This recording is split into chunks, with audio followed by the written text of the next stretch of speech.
জি, আসসালামু আলাইকুম। আপনারা সবাই ভালো থাকবেন। আজকে এই যুদ্ধই আপনাদেরকে চোখে আঙুল দিয়ে প্রমাণ দিয়ে দিল যে শুধু অর্থ তেলের টাকা থাকলেই সম্ভব না, সঙ্গে সায়েন্স টেকনোলজিরও প্রয়োজন।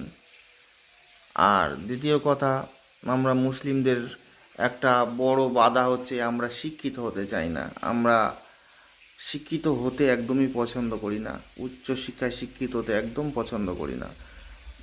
মাধ্যমিক উচ্চ মাধ্যমিক পাশ করলো, চল কাজে চল। কেন ভাই?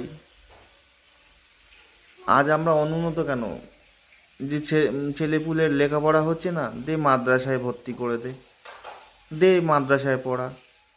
আরে, ধর্মীয় পড়াশোনা ঠিক আছে, কিন্তু জেনারেল শিক্ষায় শিক্ষিত হওয়ারও তো প্রয়োজন আছে। আপনার ইকোনমি যদি ডেভেলপ না হয়, আপনি যদি শিক্ষা যদি চেতনা আপনার না ফেরে, আপনি অনুন্নত থেকেই যাবেন। জেনারেশান কি জেনারেশান আপনাদের এই বোঝা বহন করে বেড়াবে? আমাদের তো তাই অবস্থা। আমাদের জেনারেশন কি জেনারেশন অশিক্ষিতর কবলে পড়ে আছি। আমরা কবে বুঝবো, কবে জানবো, কবে আমরা সেই দিকে আগাবো? চাকরি, শিক্ষিত হলেই যে চাকরি করাটা তো জরুরি নয়। আপনার তো শিক্ষা দরকার, আপনি উচ্চশিক্ষায় শিক্ষিত হবেন, আপনি বুঝবেন, আপনার চেতনা ফিরবে, এটাই তো বড় কথা। শুধু মাদ্রাসায় চাকরি করবেন, মসজিদে ইমামতি করবেন, আপনার জেনারেশন কি জেনারেশন তো আপনার ধ্বংস হয়ে যাবে। এইভাবেই সম্ভব না।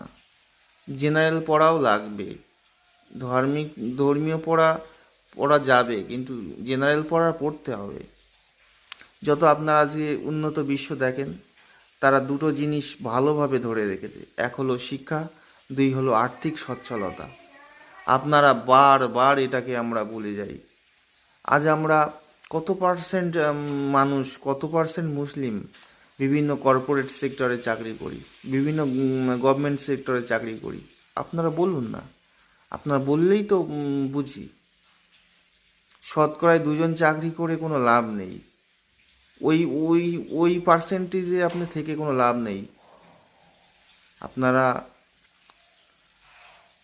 হুজুররা কেন ফতোয়া দেয় না যে আপনারা জেনারেল শিক্ষিত হও, আপনার আর্থিক সচ্ছলতা হও? শুধু দোয়া করে পয়সা নিয়ে চলে যাবে। কেন ভাই? এরম করে কতদিন চলবে? আপনারা কবে বুঝবেন, কবে আপনাদের চেতনা ফিরবেন? Education is the backbone two nation.